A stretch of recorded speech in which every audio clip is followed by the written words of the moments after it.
অপরূপ সৌন্দর্যের লীলাভূমি আয়ারল্যান্ড, যার চারদিকে অথই জলরাশি, সবুজের সুন্দর আবরণে বিস্তৃত এই দ্বীপরাষ্ট্র ইউরোপের শিল্পোন্নয়ন দেশগুলোর মধ্যে অন্যতম।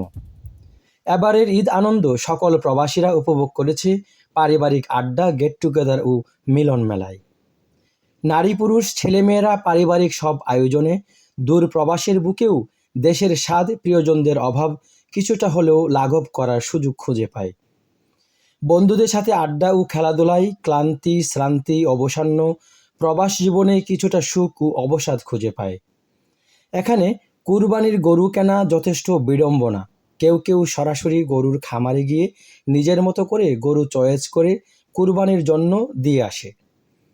গরু কুরবানি হয়ে গেলে মাংস কেটে তৈরি করে একদিন পর কুরবানির মাংস হাতে পেতেই শুরু হয় বাঙালিয়ানা মজাদার রান্নার সুঘ্রাণ আর মৌ মৌ গন্ধ।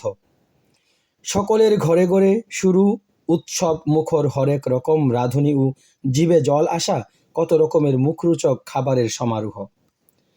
বড়দের পাশাপাশি এ প্রজন্মের ছেলেমেয়েরাও মেতে ওঠে এই প্রবাসে ঈদ আনন্দে। সবাইকে আবারও ঈদের শুভেচ্ছা। ঈদ মুবারক।